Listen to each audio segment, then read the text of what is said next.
Nous allons continuer les shiur qu'on a commencé sur, bien sûr, la neshama de Moshe Rabbeinu.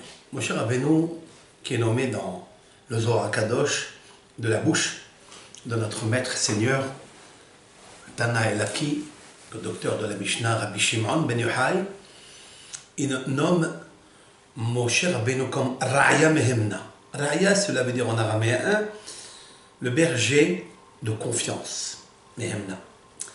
Le berger en fait de la Emouna. Pourquoi il est le berger de la Emouna? Nous avons expliqué que Moshe a acquis par le biais de la Mida du Emet, comme je l'ai prouvé dans sa phonétique déployée, que Moshe, même Shin He, avec un Aleph, bien sûr, comme je l'ai écrit dans le premier cours, c'est une valeur numérique de 446 qui donne le mot Ha et Met, c'est-à-dire la vérité. Moshe est un homme de la vérité. Il nous faut, pour arriver à être un tout petit peu comme Moshe Rabbeinu, c'est de chercher la vérité, alors tu deviens un bon berger. Et la vérité, ce n'est pas quelque chose qui s'acquiert facilement. On est dans un monde du sheker, dans un monde de mensonges, et il nous faut nous battre avec le mensonge. Je reviens sur le texte de la naissance de Moshe Rabbeinu. Donc, juste, je rappelle que nous allons faire quelques cours avant la Hiloula de Moshe Rabbeinu. La Hiloula étant donc mercredi soir, jeudi, il y a tout un programme dans cette Hiloula, et nous allons, avec l'aide de Hachem, essayer d'expliquer la valeur de sa neshama, aussi le deuil d'avoir perdu Moshe Rabbeinu, et pourquoi le mois de Hadar? Pourquoi dans ce mois de Hadar, il est vrai qu'il a atteint l'âge de 120 ans, le 7 Hadar, donc il est décédé le 7 Hadar, là où Akadosh Baruch Hu a complété ses années. Comme dit le Midrash, que l'Éternel remplit les jours, les mois, les années d'un homme tzaddik. À savoir que le jour de sa naissance sera le jour de sa mort. Ce n'est pas tous les tzaddikim qui ont réussi à avoir ce privilège. Et en fait, quel est le privilège? C'est quoi naître à 7 Hadar et décéder le 7 Hadar, alors que le peuple d'Israël a besoin de lui? Et surtout pour la Gézéra de Haman, qui était donc une des raisons à cause que Moshe Rabbeinu est mort le 7 Hadar, donc plus de protection, bien que Hadar étant une génération, cela veut dire, au temps de Mordechai et Yehudi, il y a un grand décalage entre la naissance de Moshe, la vie de Moshe dans le désert, avec l'histoire de Hachvérosh de Haman. Ils sont très loin l'un de l'autre. Et quand même, Haman avait peur de quelque chose, avait peur de Moshe Rabbeinu. Parce qu'il sait qu'il est le bouclier de Moshe Rabbeinu. Et le bouclier de Moshe Rabbeinu, en fait, ce n'est pas l'homme. C'est ce qu'il a fait descendre du ciel. À savoir, la Torah. Le cantique. Ce cantique, la Shira, qu'on appelle la Shira, c'est le cantique. Donc Moshe Rabbeinu étant le Emet. Je reviens à l'histoire. Nous sommes donc en pleine Égypte. Nous sommes en pleine Xéra que Paro a déclaré sur les bénis Israël. Kol haben hayilod hayorat lashlechu, tout enfant juif qui naissent, on le jette dans le Nil. Et Moshe Rabbeinu est né. À ce moment-là, Moshe Rabbeinu est né. Et en fait, Moshe Rabbeinu va se lever et il va aider le peuple d'Israël. Il va être condamné à mort par le pharaon. Mais avant tout, il y a un texte dans la Torah qui est en fait un petit peu flou. C'est le texte qui dit que lorsque Bithia a envoyé sa main et elle a ouvert le berceau, elle a vu, c'est marqué Vatir Ehu et Hayelet. Vatir Ehu et Hayelet. Il y a ici plusieurs mots en plus. Vatirehu et hayeled. Elle aurait pu dire Vatere et hayeled. Elle a vu l'enfant, le nourrissant. C'est quoi Vatirehu? Elle a ajouté, marqué comme ça. Va, tire et oh. Ces deux lettres sont plus. Elle aurait pu marquer Vatere et hayeled. Comme ça. Elle a vu l'enfant. Plus encore. Même le mot et, il est en plus. Elle aurait pu dire Vatere hayeled. Elle a vu l'enfant. C'est quoi et hayeled? Et là, nos sages ont répondu de la sorte. Ces deux lettres en plus et ce mot en plus, le he et le vav, et les lettres aleph tav en plus, c'est pour nous dire comme ça. Vatirehu, elle a vu qu'il était circoncis. Et hayeled, avec l'enfant, elle a vu une lumière qui entourait l'enfant. C'est pour ça. Vatere hayeled, c'est vrai. Elle a vu l'enfant, ça c'est le physique. Elle a vu Moshe Rabbeinu, le bébé, qui avait 9 mois. Donc il était encore un enfant, un nourrisson. Vatere hayeled. Pourquoi elle a ajouté Tirehu? Elle a vu quelque chose de spécial chez lui.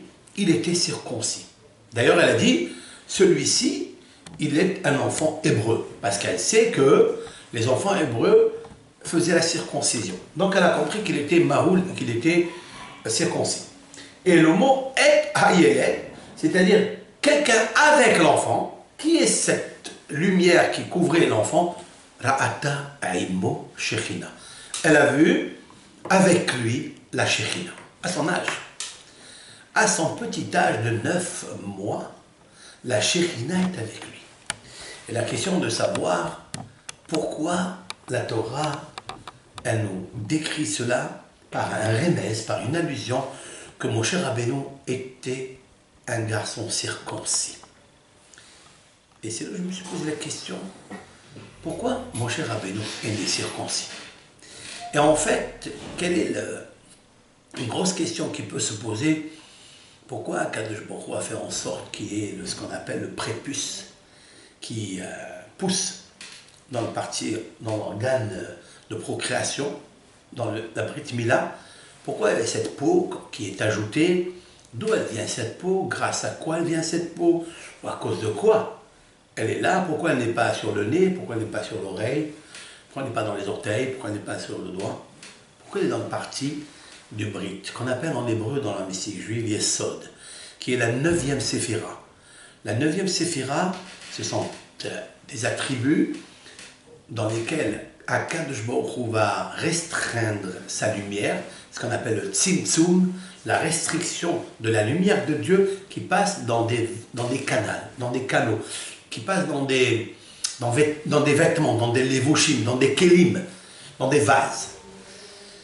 Mais tout est spirituel d'ailleurs, parce que Akadosh Baruch Hu ne peut pas dévoiler sa lumière, parce qu'on ne peut pas l'atteindre, on ne peut pas l'apercevoir sa lumière. Il est obligé de passer par des attributs que l'on peut toucher, que l'on peut comprendre, si l'on peut comprendre.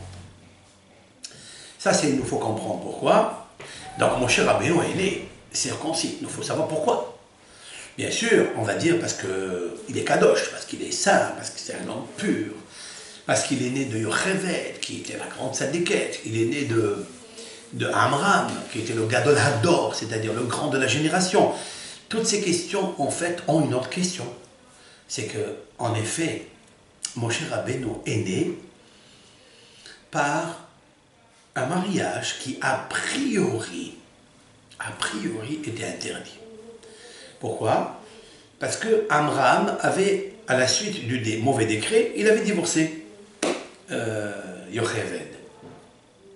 Yocheved s'est remariée avec un homme, et elle a eu 2 enfants.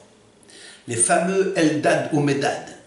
Rappelons-nous que dans la Bible, il va y avoir 2 prophètes qui s'appelaient Eldad ou Medad, et Yehoshua, le disciple intime de Moshe Rabbeinu, alav shalom, va entendre les demi-frères de Moshe puisque c'est Yocheved avec un autre homme après le divorce qui les a eus, qui les a enfantés, et ils sont aussi prophètes. Elle n'a donné que des prophètes, Yocheved, comme il lui a été promis par Akadosh Baruch Hu.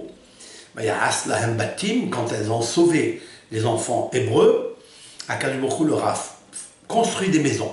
Maisons, c'est quoi? Des villas. Rashi explique au nom de nos sages, il aura construit Batte Melucha ou Batte Leviya, Batte Keuna. Il leur a donné le mérite d'avoir des rois d'Israël, des princes, d'avoir des prophètes d'Israël. Et donc, Moshe Rabbeinu, qui est le roi d'Israël, qui s'appelle Yeshurun, qui est l'homme de droiture, l'homme de leur royauté. Et elle a eu aussi Aaron, elle a eu Myriam, elle a eu par un autre homme, Eldad ou Medad. Et Yoshua, il entend dire de ce Eldad ou Medad, Moshe Rabbeinu va mourir, il va être enterré en dehors de la terre d'Israël, et Yoshua va faire entrer le peuple d'Israël en Israël, en Eretz Kenaan. Et il vient vers son maître, il dit, Adoni Moshe, mon Seigneur Moshe, regarde ce qu'ils sont en train de prophétiser. Ah, Moshe, et alors qu'est-ce que je dois faire? Il dit Kelahem, c'est-à-dire enferme-les. C'est-à-dire enferme-les. Où il va les enfermer? On sait très bien que toutes les prophéties, elles passent par le canal de Moshe Rabbeinu. Toutes les prophéties. Parce que le canal de la prophétie s'appelle le Emet, c'est-à-dire la vérité. La Emet, la Torah, le Emet de la Torah, pas le Emet de l'homme, parce que chacun il a son Emet. Mais Moshe Rabbeinu a atteint ce niveau du Emet de la Torah. Et donc, il lui dit Yoshua à Moshe, puisque la centrale pour recevoir à la prophétie du monde de la vérité, de Akadosh Baruch Hu, passe par toi. Donc c'est obligé, Moshe, que tu as entendu ce qu'ils vont dire. Pourquoi tu n'as pas mis un veto? Pourquoi tu as laissé filtrer cette parole qui est passée d'abord par toi? Tu as donné l'autorisation pour qu'un autre prophète puisse capter la prophétie. Et en plus, ils sont en train de dire quelque chose sur toi. Et moi, je ne supporte pas ça. Alors Moshe de lui dire, Hamkane Atali, tu te venges pour moi. Ça veut dire que tu es jaloux à ma place, pour moi. Regardez la modestie de Moshe Rabbeinu. Qui me donne, qui fasse que tout le peuple juif soit des prophètes. Ah, quelle ma'arnava de Moshe Rabbeinu, quelle modestie. La grandeur de Moshe, c'est en fait son humilité.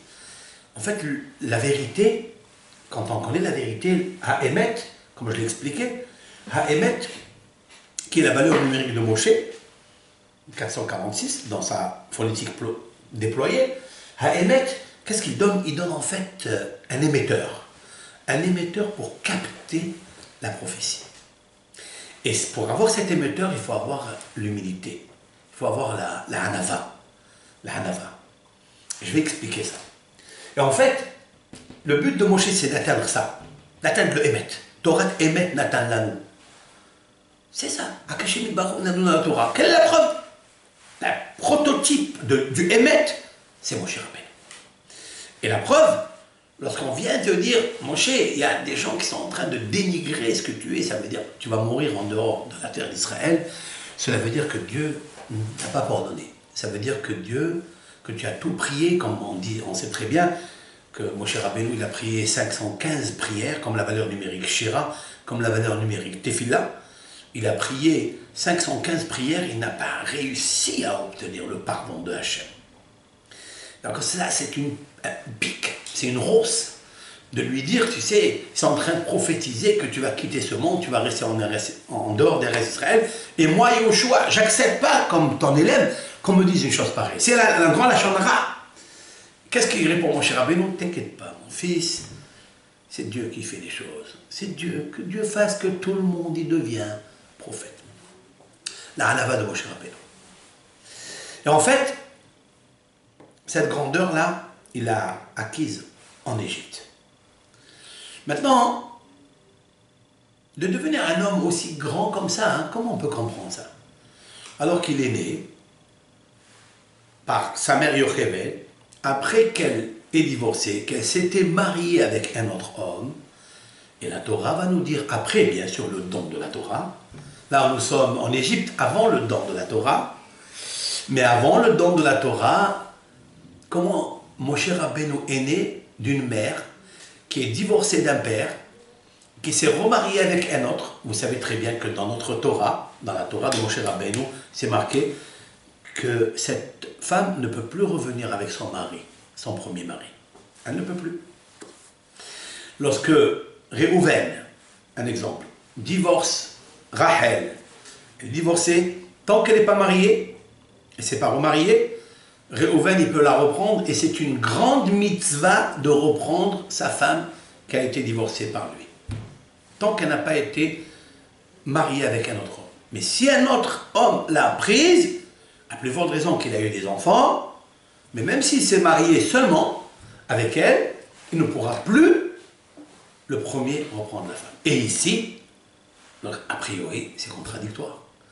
Abraham a divorcé Yocheved, Yocheved s'est remarié, et maintenant la Torah nous témoigne, Vayelech ish mi bet Lévi, Vayikach et bat Lévi, il est parti, un homme de la tribu de Lévi, c'est Abraham, et il a pris la fille de Bat Lévi, de la tribu de Lévi, c'est qui? C'est Yocheved, il s'est remarié avec elle. Qu'est-ce qui est né de là? Moshe.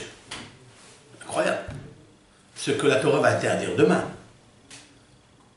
Vous savez très bien que nos patriarches et nos ancêtres, et les premiers comme les Shevatim, ont accompli la Torah. S'ils ont accompli la Torah avant qu'elle soit donnée, comment ça se fait qu'Abraham, il n'a pas respecté ce que la Torah va nous dire demain, que c'est interdit? Et la deuxième question qui se pose, comment il est né et circoncis? C'est incroyable.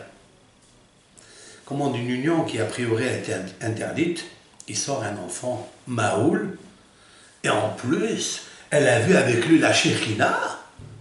Qu'est-ce que ça veut dire? Pour cette question seulement, j'ai la réponse par rapport à Nahmanide. Nahmanide a dit quelque chose. Nahmanide a dit, comment ça se fait que Yaakov Avinu s'est marié à deux sœurs?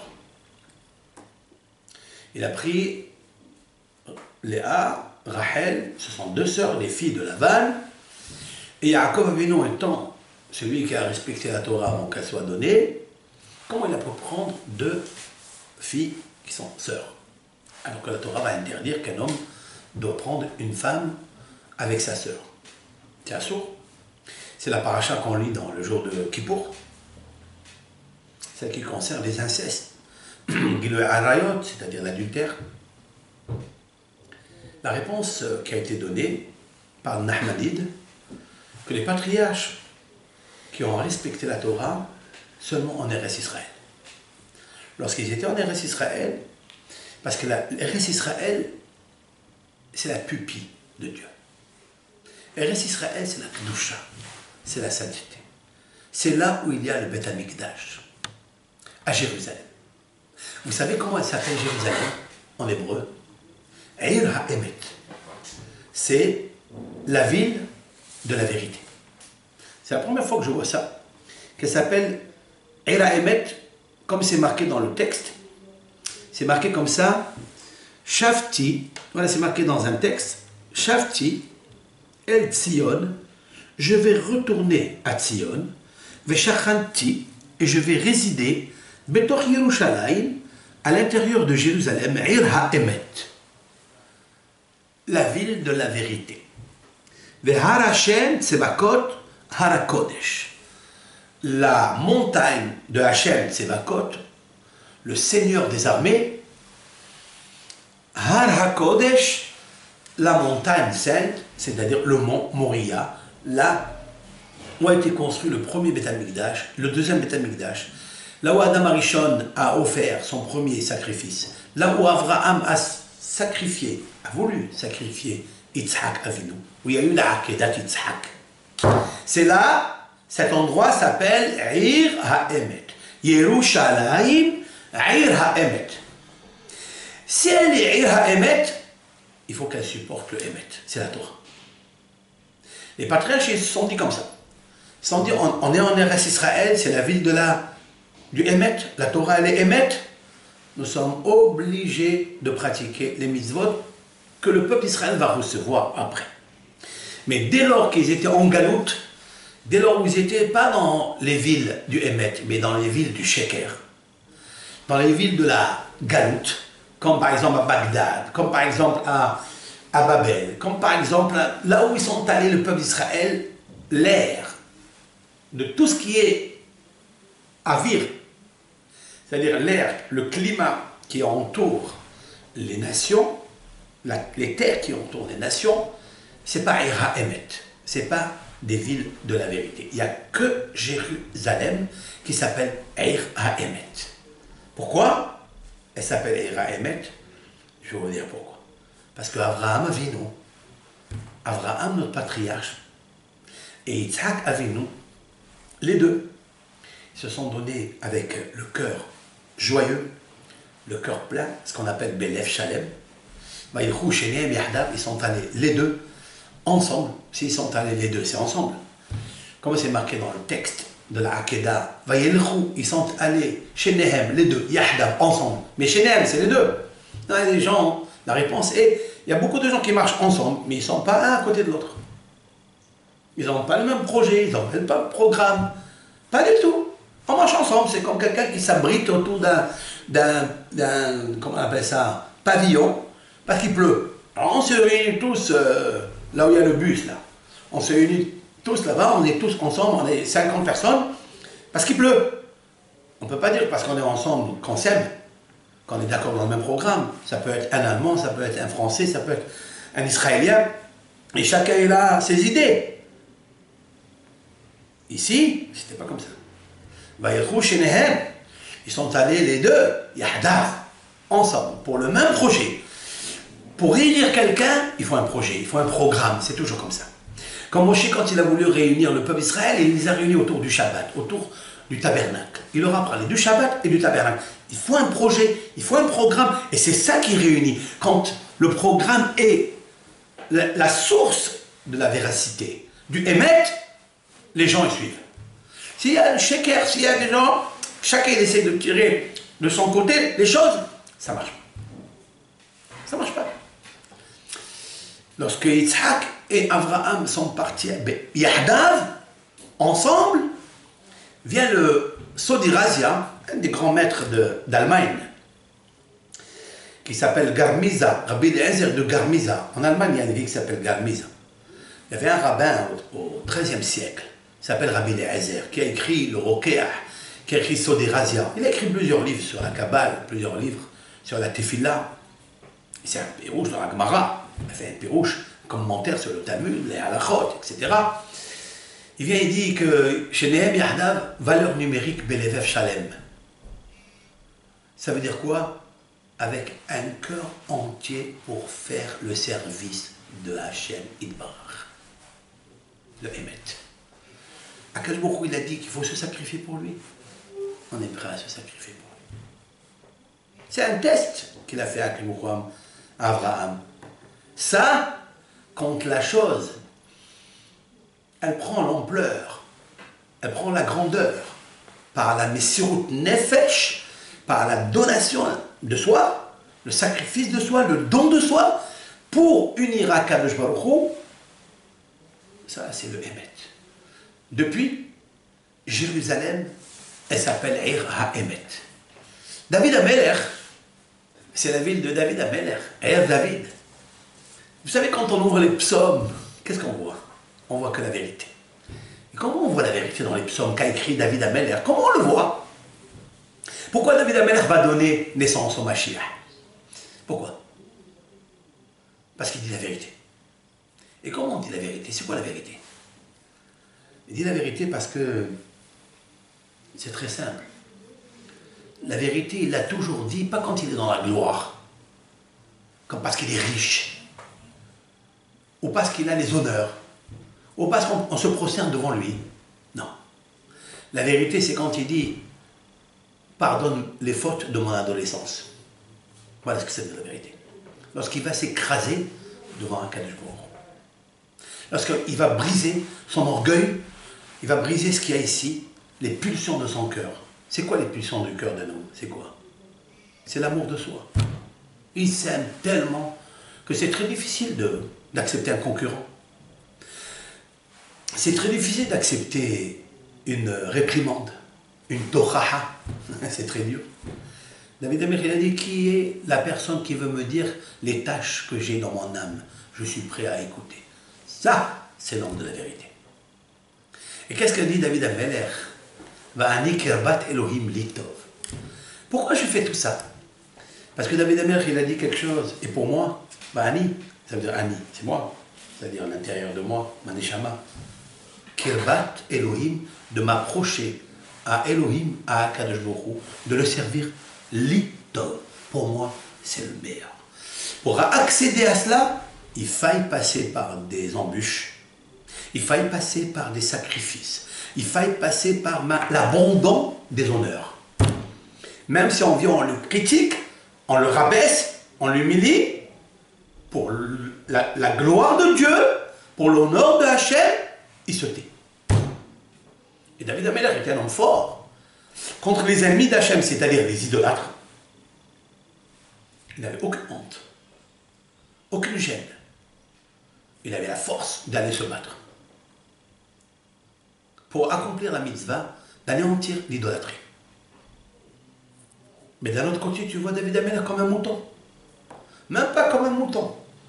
David Amelech, il est rabaissé comme une tola'at, c'est-à-dire une vermine. Il l'a dit d'ailleurs dans ses psaumes, Ani tola'at velo ish herpat adam ovzuyam. Je suis un dédaigné, écrasé, petit, comme une tola'at, comme le ver de terre qui marche dans la terre. Tout le monde peut l'écraser. Mais non, je ne suis pas un homme. C'est David Amelech qui l'a dit. Il a dit, je vois, regarde autour de moi, tout le monde m'a abandonné. Ils ont fait un tirage au sort, même sur mes vêtements. Hein? C'est difficile, hein? Et qu'est-ce qu'il dit? Quand les autres, ils ont réussi, ses ennemis. Il dit, moi, quand je vois mes ennemis réussir, j'ai dans mon cœur la joie. Comment il a dit dans ses psaumes? Va natata simha belibi, tu as donné à Hachem la joie dans mon cœur, mais au moment des galam vetirosha marabou. Leur huile et leur vin, leur vigne et leur olivier étaient en train de se multiplier. Quand j'ai vu la richesse des autres, tu as donné la joie dans mon cœur à Kadosh Baruch Hu. Qu'est-ce que ça veut dire ça? Ça, c'est le Emet. Le Emet, ça veut dire quoi? C'est de rentrer dans le labyrinthe du monde, du Sheker, et d'envoyer le phare de la vérité, la lumière de la Torah. La lumière de la Torah, c'est une seule chose, c'est de s'approcher de Dieu. Et tout le monde peut s'approcher de Dieu. Tout le monde a la vérité ici à l'intérieur de lui. C'est pour ça qu'elle s'appelle Ira Emet. C'est pour ça qu'elle s'appelle Ira Emet. Et la question est de savoir pourquoi Moshe Rabbeinu, qui est le Isha Emet, il ne rentre pas à Be'ira Emet. Nos sages se sont interrogés. Ils se sont interrogés sur le traité talmudique Berachot. Ils ont dit pourquoi Moshe n'est pas rentré, parce que s'il était rentré en Eretz Israël, nos sages de mémoire bénie, comme il est un homme de Emet, comme il est un homme de vérité, tout ce qu'il fait Moshe ne peut jamais se détruire. Tout ce qu'un homme de vérité, la vérité de la Torah, la vérité de Hachem, parce qu'il est proche de Hachem, peu importe ce qu'on va lui dire à Moshe Rabbeinu, au point où Moshe Rabbeinu, qui était le grand homme, où on ne sait pas où il est enterré. Pourquoi il ne sait pas où il est enterré? Parce que si on savait où il était enterré, Moshe Rabbeinu, disent nos sages, on l'aurait rendu idolâtrie. On serait allé là-bas tout le jour en train de prier, de Moshe, sauve-nous, sauve-nous, on l'aurait rendu une déesse. Et ça, Hachem Ybarach, il a dit non. C'est vrai ça c'est après sa mort. Mais dans son vivant, qu'est-ce que la Torah a témoigné? Et c'est là où je vois que Moshe Rabbeinu, c'est la vérité. C'est quoi? C'est que ce Moshe Rabbeinu n'est jamais targué de dire qu'il était l'homme le modeste, ou l'homme le ceci ou cela. Celui qui a fait des descendre, celui qui a fait des miracles, celui qui a fait ça. Et c'est vrai. À un certain moment, il dit dans sa bouche, le peuple d'Israël t'ont tellement énervé à Kadosh Baruch Hu, je ne sais pas quoi faire d'eux. Od me'at. Écoutez cette phrase qui sort de l'homme de la vérité. Od me'at uskaluni. Encore un peu et il me lapide. Waouh! Me lapide? Si il a dit qu'il le lapide, ça veut dire quoi? Ça veut dire qu'ils ont levé les pierres. Pour lapider, il faut lever les pierres. On jette sur lui. Ça veut dire qu'ils ont levé les pierres pour le frapper. À Moshe Rabbeinu.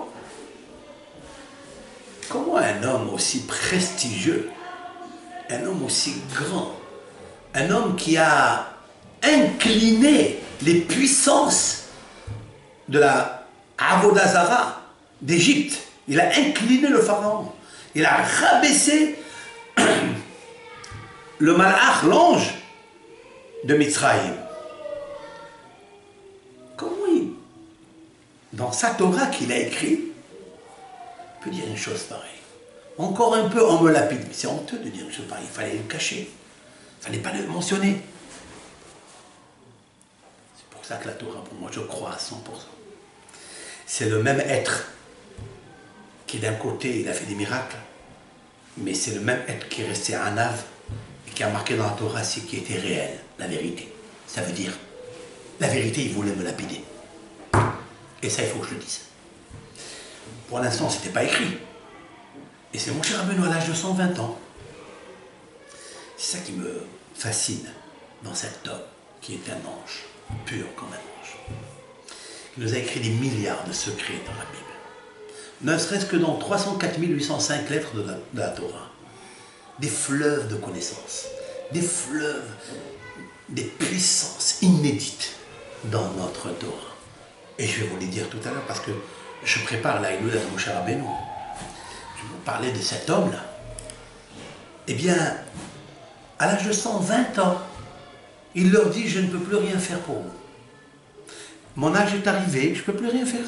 Comment tu ne peux plus rien faire? Mais tu as 120 ans. Et la Torah, elle témoigne que ses yeux n'ont pas faibli.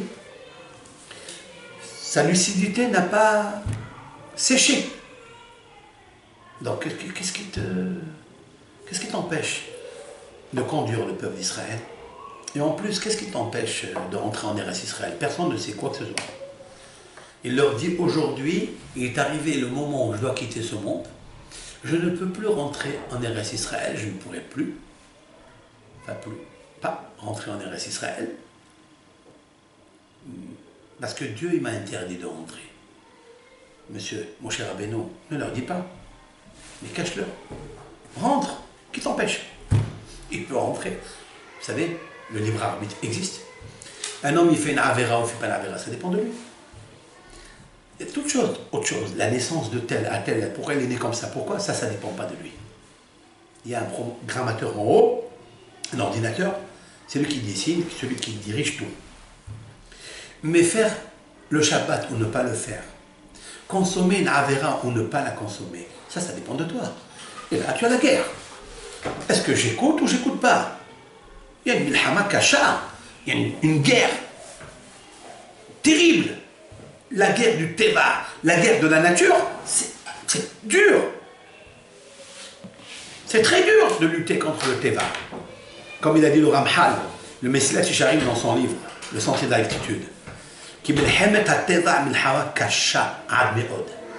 La guerre de la nature, le crocodile quand il se réveille en nous, c'est très dur. Surtout quand on enlève le kavod. Un honneur à quelqu'un, regardez, il n'est plus à sa place. Regardez comment il va se mettre en colère.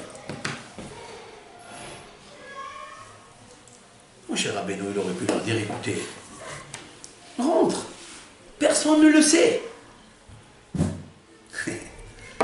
Moshe, Zahemet. C'est ça, mon cher Rabbeinu. Pourquoi j'ai confiance en lui quand il m'a dit fais le Shabbat? Pourquoi j'ai confiance en lui?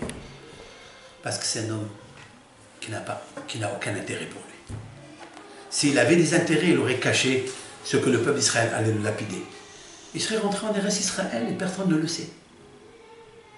Et lui, il dévoile au Ham Israël. Voilà ce que Akadosh Baruch Hu il a fait. Il ne veut pas que je rentre en Eretz Israël. Il ne veut pas. Ça, c'est mon cher Rabbeinu. Et là, tant qu'il était en Eretz Israël, Yaakov, Abraham, il faisait la Torah. Mon cher Rabbeinu aussi. Il est en dehors d'Eretz Israël. Donc il est en Égypte. La nudité de la terre. C'est la raison pour laquelle la Torah, même si elle était accomplie par les patriarches, par les grands de ce monde, comme Amram, le père de Moshe, ça c'était en Eretz Israël. Mais dès qu'ils sont arrivés en dehors d'Eretz Israël, en diaspora, ils n'avaient plus l'obligation de le faire. Ça, c'est bien pour répondre à la question qu'on a posée. Comment ça se fait qu'Abraham, il a repris sa femme qui était déjà mariée avec 2 enfants? Mais je n'ai pas répondu pourquoi elle est née Mahoul, qu'il est né circoncis, et que, en fait, la Shekhinah était avec lui. Et la deuxième question qui se pose, un peu plus profonde, c'était un enfant, à l'âge de 9 mois, et la Torah témoigne qu'il était Nahar. Nahar, ça veut dire un jeune homme. Un jeune homme, ça veut dire c'est après la bar mitzvah. C'est 13 ans, un jour, 14, 15, 17. Pourquoi elle l'appelle Yeled Nahar? Il est Nahar Boché. Voilà un jeune homme qui pleure. C'est pas un jeune homme, c'est un petit nourrisson. Beaucoup d'explications ont été données sur cela. Ce qui m'intéresse, moi, je peux vous donner une déjà. En fait, c'était un garçon qui était petit, mais sa neshama était très grande. Et au moment où il pleurait comme s'il y avait 600 000 personnes qui pleuraient. Ça veut dire qu'il est né dans un moment où le peuple d'Israël était en train d'être asservi. Le peuple d'Israël était en train de perdre leurs enfants. Papa et maman, on prenait le bébé qui naissait, on les jetait. Vous imaginez les pleurs qu'il y avait? Ben, tous ces pleurs-là, on les réunissait. Elles émergeaient de la gorge de ce petit enfant. C'est comme ce rave qui est venu un jour, c'est un donateur, et lui a crié: on est venu 600 000 personnes pour te demander de nous aider pour notre yeshiva. Et le donateur, il voit, il y a une personne. Il s'est mis à pleurer, comme 600 000. Vous savez, quand on pleure, il y a des larmes qui sortent, après, ça se calme. Comme le chauffard. Tout. La première, elle est grande, elle est longue. Après, tout.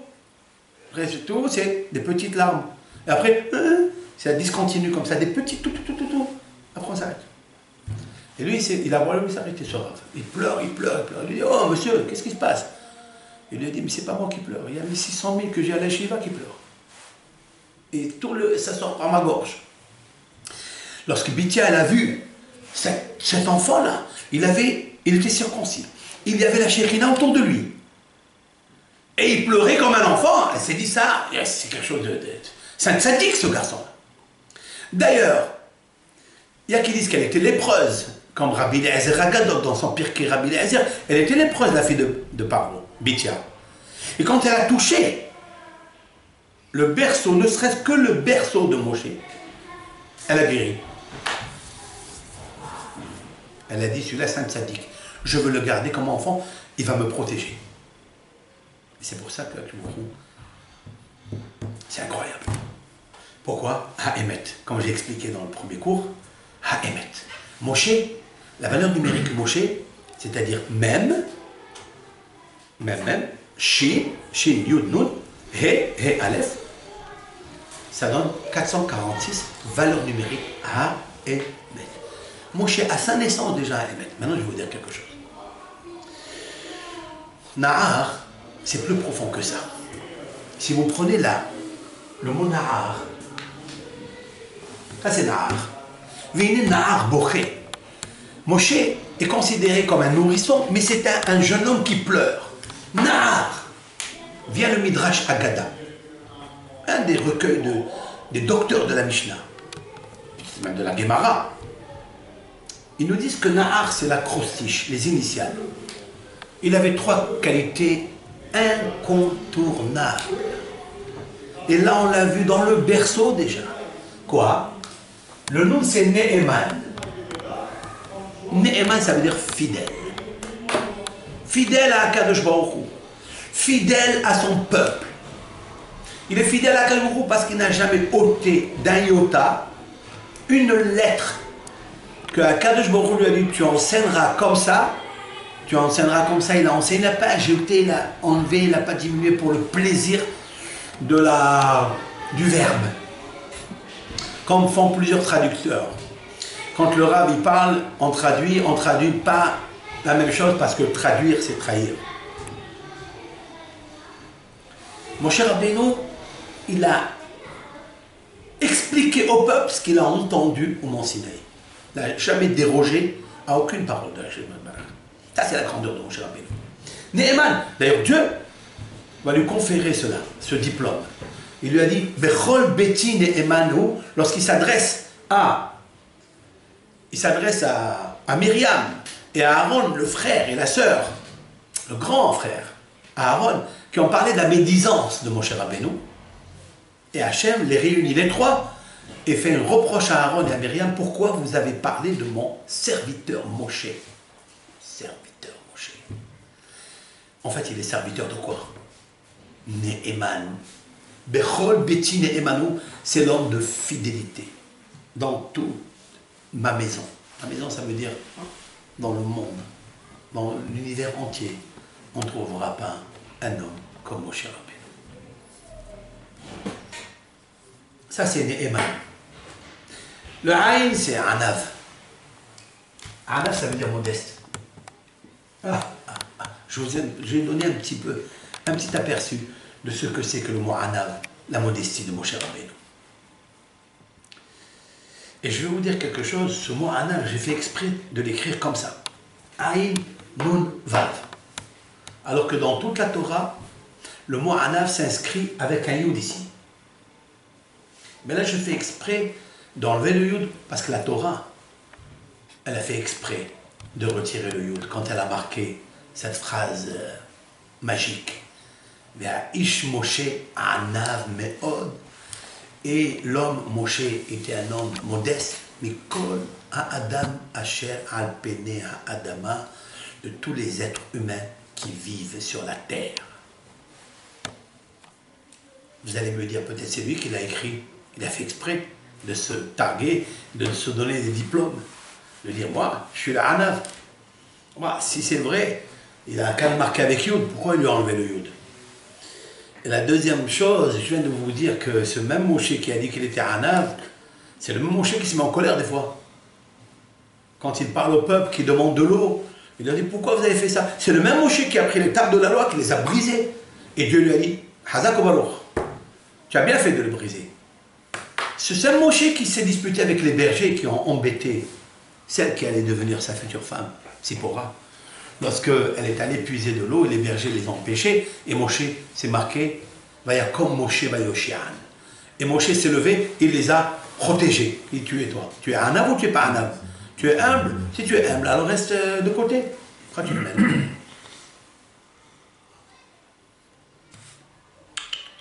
Je viens de vous dire que Moshe Rabbeinu, il a dit sur lui qu'à peu près encore un peu, le peuple Israël allait le lapider. C'est le même Moshe qui ne peut pas rentrer en Eretz Israël. Il rentre, qui t'a dit? Tu as 120 ans, tu es en bonne santé, rentre. Il est né Eman d'abord. C'est un homme de Emet, il est fidèle. C'est un homme Anav. Lorsqu'on a ces deux qualités, c'est-à-dire la Nehemanout, la confiance en soi, la confiance en Dieu, alors on est un vrai homme parce qu'on est véridique, alors on devient un vrai berger. Ouais. Roi, c'est-à-dire le berger, c'est pourquoi Rabbi Shimon Bar Yochai l'appelle Ra'ya Mehemna, c'est-à-dire le berger de la Emouna, le berger de la Torah, le berger d'Israël, le roi d'Israël. Et Boré, c'est un Nahar qui est Boré, parce que pour être un chef pour le peuple d'Israël, il faut souffrir avec eux, il faut pleurer avec eux, il faut pleurer dans leur souffrance. Et c'est quelqu'un qui pleure dans la souffrance. Moshe Rabbeinu, le premier jour, Vaïgdal Moshe, il s'est levé et il est allé voir pour voir qu'est-ce qui se passe avec ses frères. Ils sont en train de travailler, de chercher les pailles, de chercher les briques, de fabriquer la pyramide, de faire ça. Il est parti supporter avec eux. Comme il a dit Rashi, Nathan lève les hautes besivlotam. Il a mis le cœur pour voir quelles sont leurs détresses, quelles sont leurs souffrances. Aïe, aïe, aïe, Moshe Rabbeinu. Dès que tu as grandi, mais va dans les parcs. Va faire un tour, va au Club Med, va où tu veux, va en Égypte. Il ne manquait pas des endroits magnifiques pour aller jouir. Jouir et faire le kiff, comme on dit. Il n'a pas fait ça. Il est parti voir la souffrance de ses frères. Aïe, aïe, Moshe Rabbeinu alav shalom, zchuto yagel aleinu. Son zchut de Moshe Rabbeinu, son mérite, il est grand son mérite. Vayar besivlotam, Nathan lève, il a mis le cœur et ses yeux pour voir où est la souffrance du peuple Israël. Il n'a pas attendu que l'autre il l'appelle et dit, vous savez, j'ai besoin de ça, Rav, ça j'ai besoin. Moshe, c'est lui qui est parti vers eux. Donc Moshe Rabbeinu, il descend de Har Sinaï, Vayal Chela'am. Elle a mahalé. Tout de suite, sa grandeur, c'est quoi? Il était avec Dieu. Mais le Kolas Kevodo, tout le monde le sait qu'il est avec Akadosh Baruch Hu dans le ciel, non? Puisqu'il leur descend une connaissance gigantesque de la Torah, tout l'océan de la connaissance de la Torah, dans son pardès, dans son sens littéral, allégorique, allusif et ésotérique. Il aurait pu se prendre pour qui il prend. Et avec qui il est? Il descend vers le peuple pour voir. Même son beau-père, il lui a reproché. Il lui dit, comment ça se fait que tu restes ici toute la journée seul en train de juger l'un l'autre, Shalom Bayit ici, s'occuper de la veuve, s'occuper de l'orphelin, s'occuper de l'étranger. Il lui a dit, mais qu'est-ce que je fais? Je suis là pour ça. Parce que je suis le berger d'Israël. Alors son beau-père lui dit, écoute, tu ne pourras pas. Physiquement, tu ne pourras pas. Il fallait nommer des chefs de 1000, des chefs de 100, des chefs de 50, etc. Il a accepté. Ça aussi, c'est de la modestie. Vous savez pourquoi? Parce que les pouvoirs, on n'aime pas les léguer. On va être le Dayan, on va être le grand Dayan. On ne veut pas les donner, peut-être par souci d'imperfection par rapport aux autres, et de la perfection de soi. Ça arrive aussi. Mais Moshe Rabbeinu tout de suite, Vaishma Moshe, Vaïta Be'enav, quelle qualité encore? Pas seulement de parler, de dire des cours, mais est-ce que tu arrives à entendre l'autre aussi? Oh oui, il a entendu l'autre. Ça fait partie de la Néhémanout, de la confiance pour le bien d'Israël, du peuple de Hachem. Le peuple d'Israël, c'est le peuple de Hachem. Moshe Rabbeinu, il a souffert de ne pas rentrer en Eretz Israël à cause d'eux. Il l'a dit d'ailleurs, Vaïtaber Adonai bi lema'anchem. L'Éternel s'est mis en colère après moi par rapport à vous.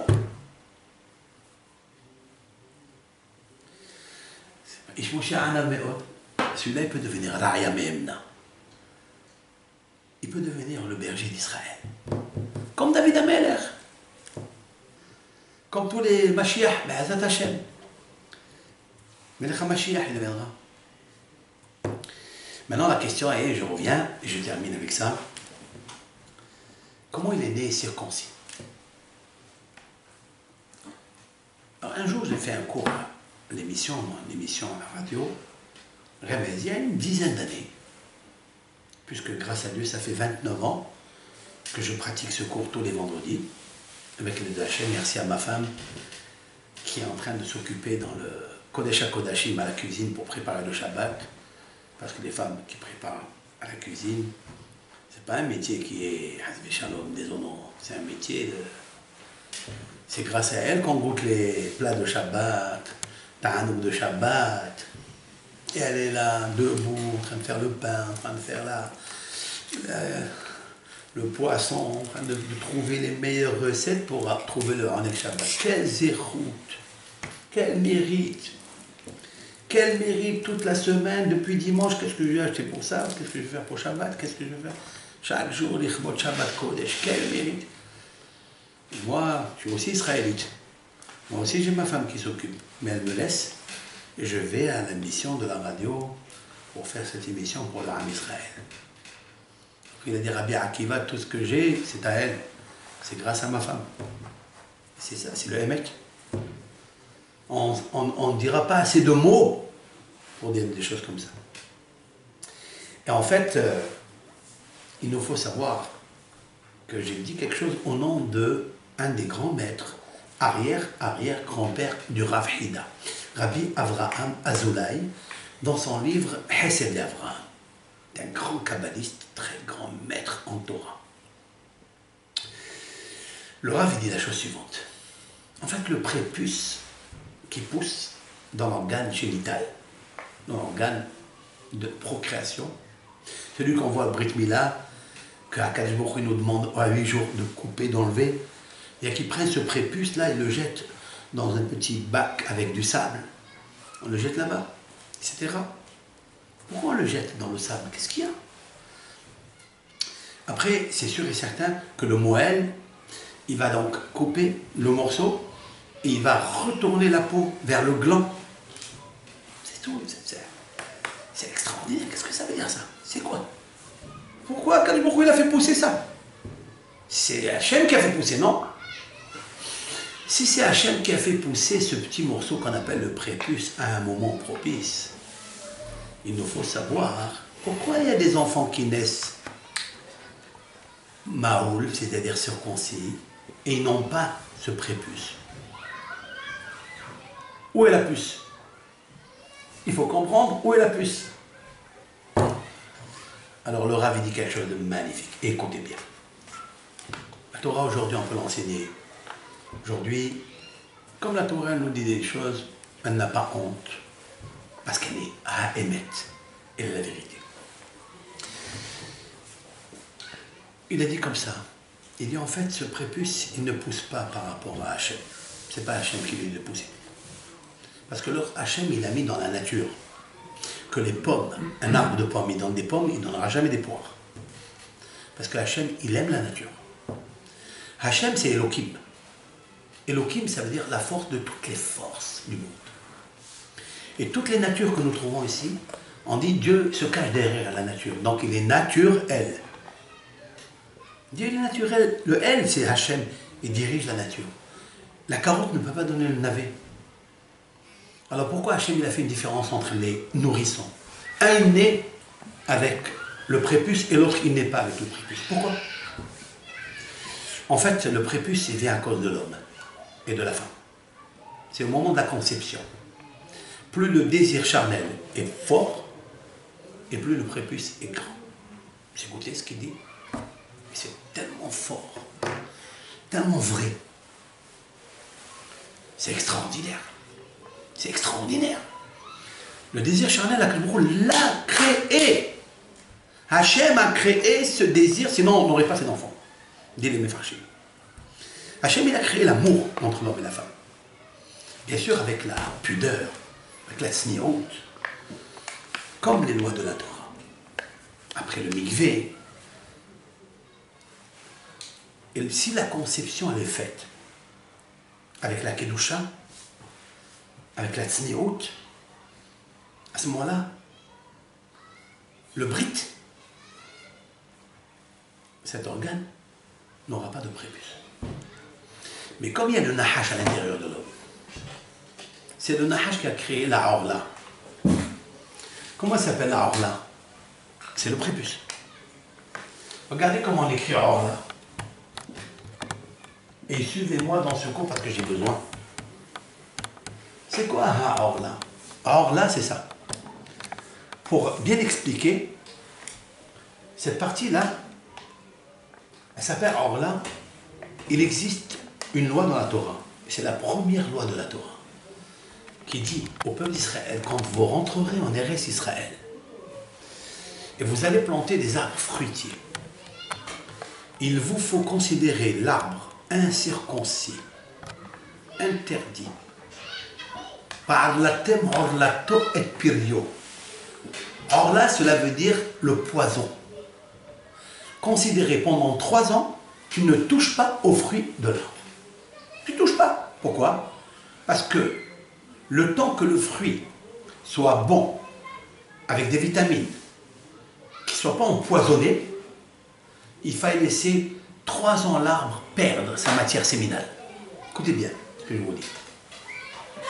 Ça veut dire que le fruit, il est en train de partir pendant 3 ans. J'ai demandé à un paysan un jour, dites-moi, chez vous, vous pouvez consommer la première année quand vous plantez un arbre ou d'un fruit? Il m'a dit, pas du tout. Combien vous restez? 3 ans. Waouh! 3 ans? Mais d'où vous savez? Il m'a dit, c'est la nature. Et je lui dis pourquoi? Parce qu'ils sont acides, parce qu'ils ne sont pas bons. Incroyable. Chez nous, dans la Torah de Hachem, écrite par Moshe Rabbeinu Alav Shalom, ça s'appelle Orla. C'est la raison pour laquelle d'ailleurs un enfant, on laisse pousser ses cheveux pendant 3 ans et après on l'amène soit sur le kever de Rabbi Shimon Bar Yochai, le kever d'un tzaddik, pour le couper comme un arbre, parce que l'homme ressemble à l'arbre des champs, comme l'a écrit la Torah dans le Deutéronome, qui a Adam al-Sassadeh. Parce qu'il est considéré, les cheveux qui poussent, c'est considéré comme la orla, comme le poison. Donc après, paf, on coupe pour déraciner l'enfant de toutes les forces négatives qui ont poussé jusqu'à maintenant. Elle existe dans l'arbre, elle existe dans le prépuce. Elle s'appelle orla. Ce petit morceau, cette petite peau qui couvre le gland, s'appelle orla. Et d'où elle vient cela? Elle vient de l'éveil, elle vient de la nature qu'Hachem il a créée en l'homme au moment de la conception. Mais l'homme, il peut freiner un petit peu ça. Il peut freiner un peu. S'il freine un peu, cela veut dire que s'il se concentre uniquement à son zivoug, à son bat zivoug, les Shem Shamaïm, il peut diminuer la force du serpent. Parce que lui, c'est le serpent. Je vais vous montrer. Vous avez vu le mot orla? Regardez le mot orla. La dichotomie, c'est R. R, c'est éveillé. Là, à elle. C'est une clipa, c'est une force négative. La clipa, force négative qui vient au moment du devoir conjugal. Elle est très éveillée. C'est la hamimout. Hachem, il a donné cette hamimout, cette chaleur. Mais cet éveil excessif, regardez ici, Resh Aïn, Ra, là, c'est mauvais pour elle. C'est-à-dire pour la neshama du bébé qui va sortir. C'est mauvais pour elle. Pourquoi? Vous allez me dire pourquoi? Parce que regardez l'anagramme du mot or là est égal. Je vais le prendre dans cet ordre. Le He ici, le Resh ici, le Ain ici et le Lamed ici. J'ai écrit Ha-Ra-Al, le poison. Le poison. Vous avez vu? C'est la raison pour laquelle, plus il y a l'éveil, plus elle est mauvaise, plus elle a une taille plus grande, et plus c'est un poison pour l'enfant, il faut aller tout de suite, à 8 jours, la couper. On a choisi 8 jours, pourquoi? Parce qu'il fallait qu'au moins un Shabbat traverse les jours de l'enfant, de la naissance de l'enfant, pour que le nefesh du Shabbat puisse rentrer dans l'enfant. Et quand elle va rentrer dans l'enfant, elle va le solidifier. Quand elle va le solidifier, elle va supporter la Brit Mila pour enlever le Nahash. C'est-à-dire le chiffre 8 par le Shabbat pour enlever le chiffre 7 qui est celui du Nahash comme je vous expliquais dans tous les cours. Parce que le Nahash en fait c'est lui. C'est le Ra'a, c'est le poison. Vous savez, le poison qui existe dans le Nahash, il tue. Si un enfant, dans la vie, il a cette ta'ava, ce désir de la débauche, la sexualité dans le monde, en partie, ça vient par la kedusha qu'on doit avoir pendant la conception. Et voilà, et voilà, et voilà. C'est ce que a dit le Rav Avraham, je l'ai un peu peaufiné. J'ai un médecin, pas juif, qui a entendu ce cours. Il m'a rappelé après l'émission, parce que je recevais les appels hors antenne, il m'a dit, monsieur le rabbin, je suis en train de faire une thèse justement sur la Brit Mila. Je dis, vous êtes qui? Vous êtes comment vous appelez? Le nom de votre mère, il m'a dit, je m'appelle François. François? Ça veut dire, vous n'êtes pas juif? Non, je ne suis pas de la communauté. Mais ça m'a tellement surpris. Pourquoi il y a ce prépuce à cet endroit? Que ce soit chez les juifs ou que ce soit... Et pourquoi il n'y a pas des fois?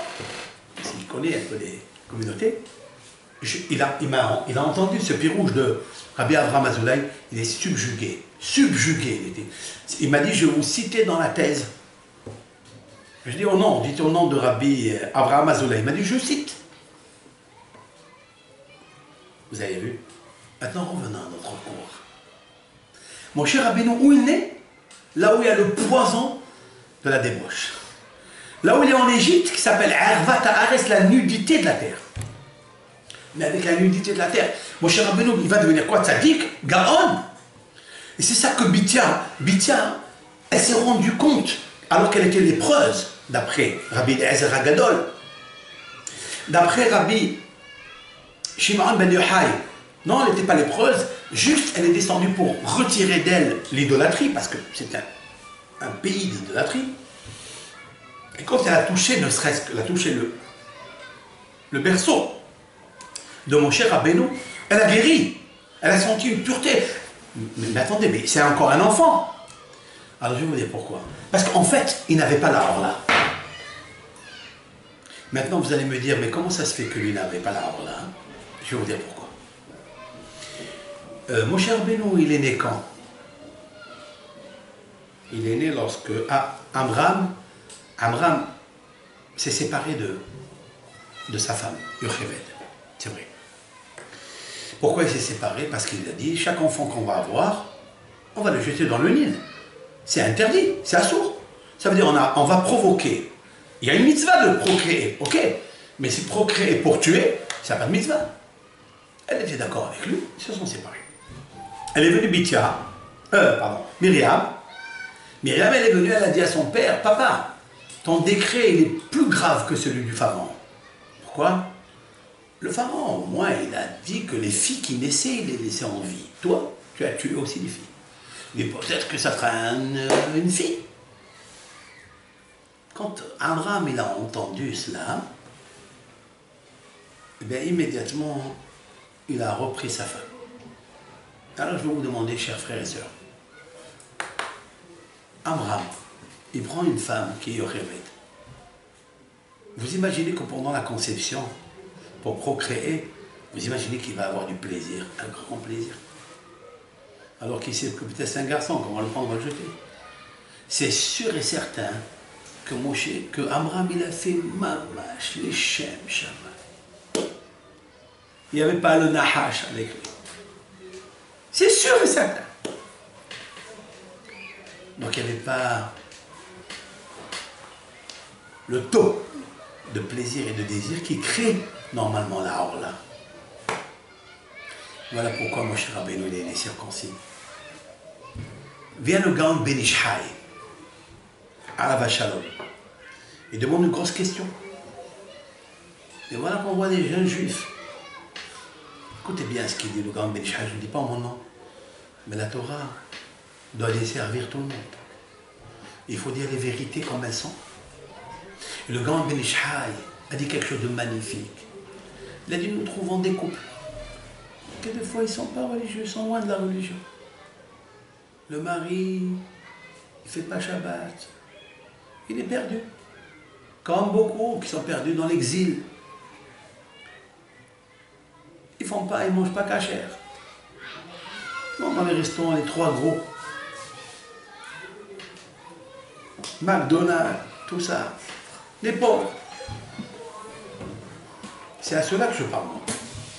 Tout mon cours, j'ai accepté de parler ici dans le labyrinthe de Facebook. C'est par rapport à ça. Parce que je veux parler à celui qui est le plus loin possible. Celui qui est proche, non. Celui qui est loin. C'est à lui que je veux que mes paroles aillent. C'est chez lui. Je prends mon temps et je fais mes shiurim que je prépare avec des larmes. Parce que ce n'est pas des petits shiurim. C'est des choses qu'il faut peiner, il faut trouver la chose, il faut que Hachem t'aide, à la grâce de Dieu. Pour qui on fait ça? Pour qui? Le petit juif, la petite juive qui est là, qui n'a pas encore décidé de comprendre où est la vérité. J'essaye. Avec bien sûr tous les rabbinim qui sont sur ces réseaux sociaux qui parlent. C'est le but de quoi? C'est de ramener l'Israël. Le clan d'Israël, il faut qu'il soit uni. La nation juive, il faut qu'elle se ramène à la royauté des Hachem. Alors vous trouverez je répète, la question du Gaon Ben Ish Chai, une question, c'est une observation. À son époque, dans sa ville, il a vu des couples qui faisaient rien, ni Shabbat, qu'ils avaient des enfants circoncis, nés circoncis. Vous allez me dire que cet homme-là, il n'a pas le désir, avec ça, il casse toute ma question. Il a brisé tout ce que j'ai dit jusqu'à maintenant. La réponse est la suivante. Et pardonnez-moi de vous le dire. Je suis obligé de le dire parce que c'est le mec, la vérité. Il ne faut pas qu'elle fâche. Il a dit le grand Bénichal, c'est les paroles du Bénichal. Il a dit, il faut que tu saches que ces messieurs-là, ils vont dans d'autres vergers. Oui. Ils vont avec d'autres femmes, malheureusement. Et tout leur plaisir, ils les sauteront avec des femmes qui sont à l'extérieur. Malheureusement. C'est les épreuves de la vie. C'est la galoute. Ils n'arrivent pas à se contenir, ils n'arrivent pas à se maintenir. Voilà. Il a cette mida, le nahash, il lui rentre. C'est ce qui fait tous les divorces. C'est ça. Malheureusement. Hachem, Yahzirem Bitchouba chez les mains. Quand il arrive avec sa femme, c'est une couverture. Donc il l'a fait comme ça, facilement, sans plaisir, sans rien, juste pour, comme ça, comme s'il payait une dette. Donc il ne le fait pas avec plaisir. C'est ce que j'ai dit. Si on ne le fait pas avec le plaisir, alors à ce moment-là, il n'y a pas la honte. Il n'y a pas le venin. Si tu n'es pas éveillé, eh bien il n'y a pas la honte. Vous imaginez ce que c'est? Mais ces personnages, c'est très grave, parce que je vais vous dire quelque chose. Moshe Rabbeinu, il est né circoncis. La valeur numérique de Moshe Rabbeinu, c'est 340. Pardon, Moshe, 345. Je l'ai dit déjà. Voilà, Moshe, même Shin, He, même c'est 40, Shin, c'est 300, et He, c'est 5. 345. C'est la même valeur numérique que El Shaddai. Écoutez ça. El Shaddai. Je ne vais pas le marquer entier. Ok? El Shaddai. Là, on va marquer comme ça. Shaddai. C'est El Shaddai. Le nom de Shaddai que vous connaissez. C'est le dieu du Hesed avec El Shaddai. Pourquoi ça a donné Moshe El Shaddai, qui est écrit dans la Torah plusieurs fois? Et c'est le nom, je vous l'ai rappelé dans un de mes cours, c'est le nom qui favorise la procréation et la multiplication. Comme Akadosh Baruch Hu, il a dit à Avraham. C'est la sifoula qu'on avait dit par rapport à ça. Shaddai, Tenecha, Rahamim, Hachem, il te donnera la procréation, etc., etc. Je vais vous dire quelque chose de vrai. Vous vous rappelez le premier cours par lequel j'ai commencé ici? C'est celui de Shin Dalet Yud He, le Sida. Vous vous rappelez? C'est un cours que j'avais fait, cette fille qui était malade, etc., qu'on avait dévoilé dans une des parachiotes Mishpatim, qui n'a rien à voir avec sa maladie, et on a trouvé exactement la maladie du sang du sida. Vous vous rappelez? Mais comment il vient ce sida? C'est quoi ce sida? Il vient par la relation, par des relations, par une toxicomane, par une relation. Écoutez-moi bien. Vous savez que un enfant, quand il naît, regardez un nourrisson, suivez-moi, il a les testicules. Les testicules, ils sont comme ça.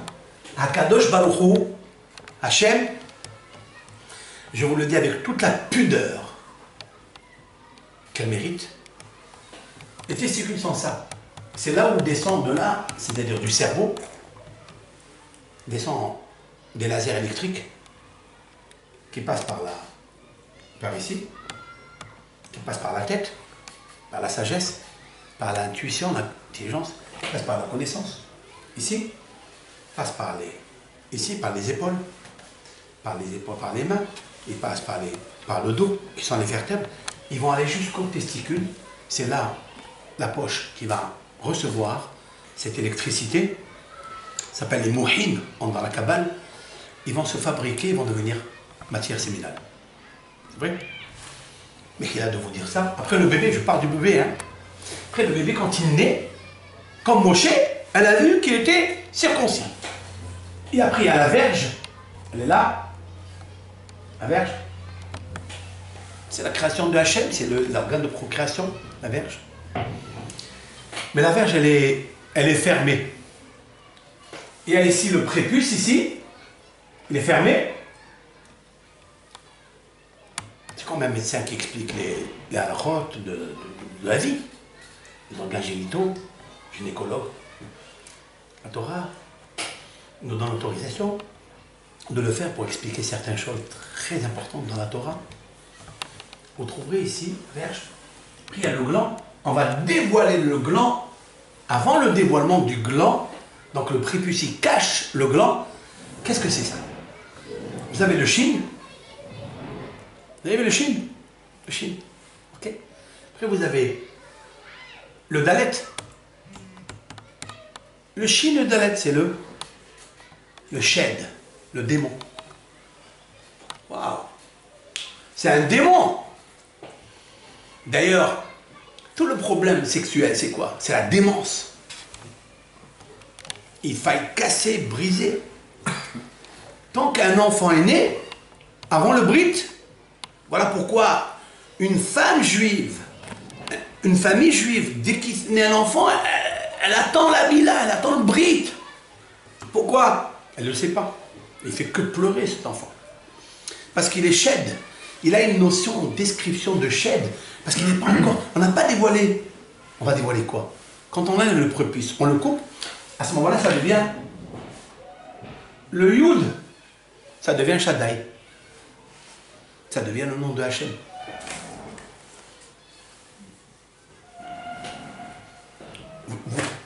Vous avez écouté? Ça devient le Shin Dalet Yud. C'est pour ça que Dieu, quand il bénit les patriarches pour leur donner la procréation, il ne peut parler qu'avec le terme de quel Shaddai il va chercher. Alors, Rabotai, écoutez-moi bien. Si je prends le Shin Dalet Yud et je commerce une union interdite, donc je vais avec une femme étrangère. Une femme étrangère qui n'est pas sa femme. Qu'est-ce qui se passe? Le Shin Dalet Yud, il va communier avec le He, la matrice d'une femme étrangère. Qu'est-ce que ça fait alors? Ça fait le Sida. Pourquoi?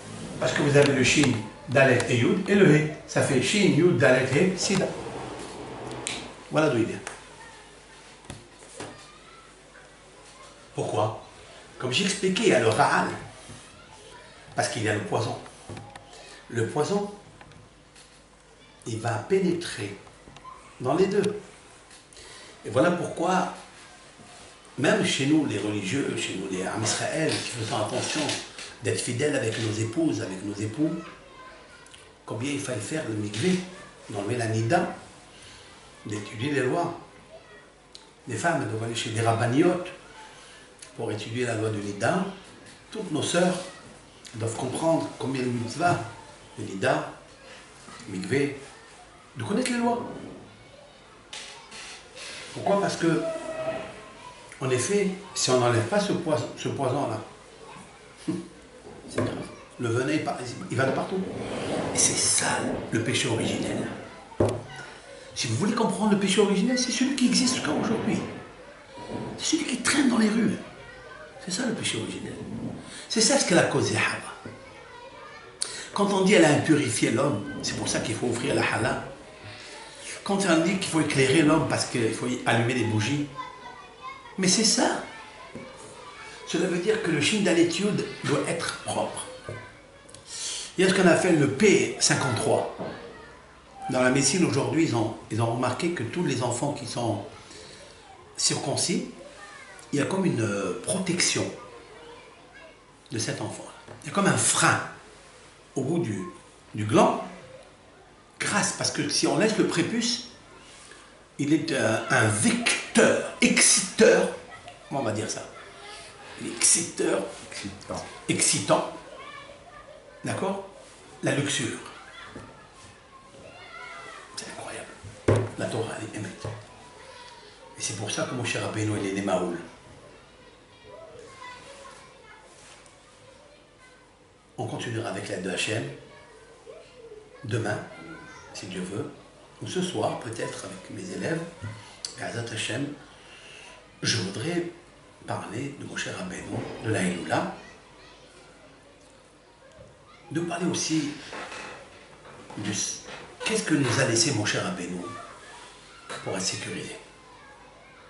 Où on le trouve dans la Torah? Par des signes de valeur numérique, par des signes de lettres, des séquences de lettres dans notre Torah. Be'ezrat Hashem. Et en même temps, je voudrais demain déclarer quelque chose que j'ai besoin de faire, parce que c'est mon inspiration, c'est ma vie. Be'ezrat Hashem, pour l'hommage de Moshe Rabbeinu. Kol tov lachem, que HaKadosh Baruch Hu vous bénisse, que Hashem Yibarach, יברך אתכם, וידבר אדוני אל משה לאמור, דבר אל אהרון ואל בניו לאמור, כה תברכו את בני ישראל. אמור להם, יברכך אדוני וישמרך, יאר אדוני פניו אליך ויחונקה, שא אדוני פניו אליך וישם לך שלום. שמו את שמי על בני ישראל, ואני אברכם. כל טוב.